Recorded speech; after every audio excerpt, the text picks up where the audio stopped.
The Philadelphia 76ers season is absolutely off the rails. However, there are still some storylines to note with this Sixers team. Primarily, the growth of the young players who are receiving additional opportunities from what was expected based on the context of the season. And at the top of the list has been the level of play from rookie Adem Bona coming out of UCLA, and a center who's carving out quite a niche for himself with this Sixers team. I'm recording ahead of the matchup with the Denver Nuggets tonight before Bona will have a chance to go head-to-head with Nikola Jokic, and I'm not going to let it be forgotten that Paul Reed himself has outplayed Jokic in Denver before. So we will see how things shake out. Don't want to set the stage too high, but do want to reflect on exactly what Bona is bringing to this Sixers team and how that sets them up from both a short-term and long-term perspective. I do believe his current growth does change the trajectory of this team, and more so how you attack this current trade deadline. So I first want to dive into a couple comments that were made. He was asked by shout out to Kai Carlin of Sixers Wire on sort of his mindset in what has turned out to be a pretty bizarre season of basketball. And he said, quote, "I think it's a learning process," Bona said of his rookie season. "You learn and you apply. The whole season has been up and down for the team, also for me. Just got to stay locked in and continue grinding. Do what the team expects of me every single day, so it's a learning process. We just got to learn on the fly." This hasn't been easy for Bona. The rookie has been thrust into playing time and is learning on the fly rather than sitting back and watching from guys like Embiid and Drummond. With the position the Sixers are in at the moment, the development of Bona has come to the forefront. And continue on here. Bona says, quote, "To be honest, it's hard. This is my first time being on a team with a lot of talent, and to be able to find a way to support the team and help the team. I think that's a tough situation for anyone entering the league for the first time, but I think like from a learning standpoint, it's like be patient, doing what the team expects from you, and there's not a lot of room for mistakes. I mean, like, you can't really make more mistakes, so you have to be consistent and do what they expect from you." Bona will continue to be challenged as he moves forward with his rookie season. He'll face a big one on Tuesday when he faces the Denver Nuggets superstar Nikola Jokic, before then facing Jared Allen and Evan Mobley of the Cleveland Cavaliers on Friday. So there's no doubt he's being thrown into the fire.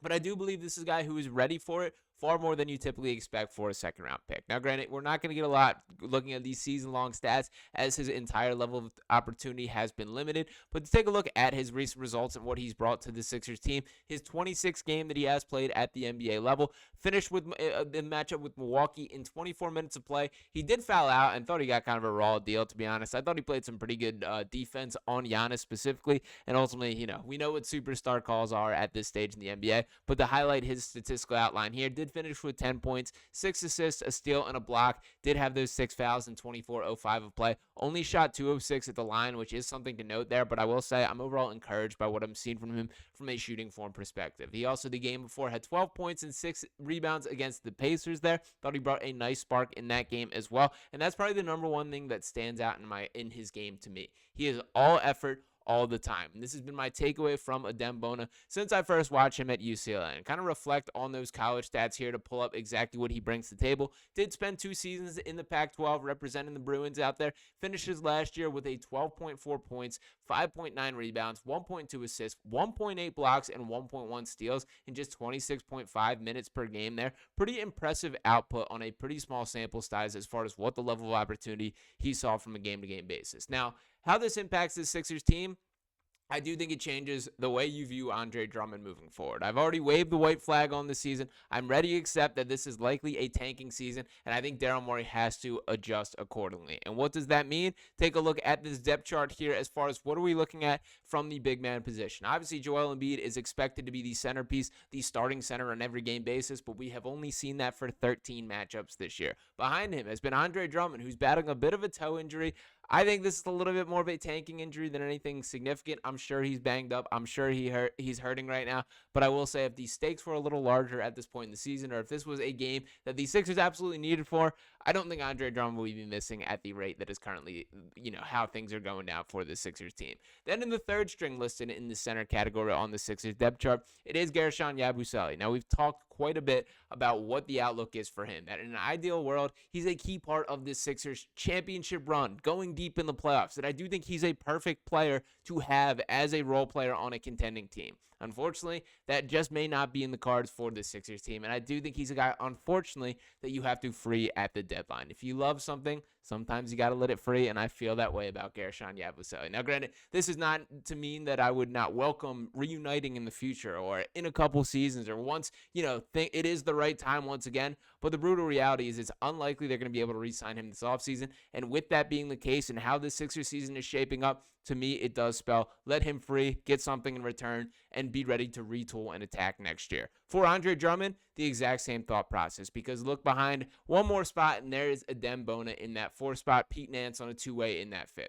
I'm not saying they're going to win a lot of games with Adem Bona as your starting center. In fact, you're straight up not, and that's kind of the reality of this Sixers team and why I think the organization is waving the white flag. They have played good basketball. These past 2 losses to the Pacers and Bucks, they have not rolled over. They have not played, given up. They've played well. The reality is you're just not going to beat teams with this being the quality of roster that you're putting on the floor. When you have $200 million plus in salary tied up on the injury report, that is a problem, and that is what is deflating the Sixers season. But you have to adjust accordingly, and that is where I'm getting at with this video here. Now, a couple other things that I did want to point out about Adem Bona specifically here. For starters, did want to note this quote that he brought up at Summer League. I will say I did not have a chance to get a professional interview with Adem Bona out there, unfortunately. I did get my chance with Jared McCain and prioritized that at the time, which it was one or the other decision from a Sixers PR standpoint, and rocked with McCain, which I do think was the right decision there. But did have a little interaction where I just talked to him without the mics.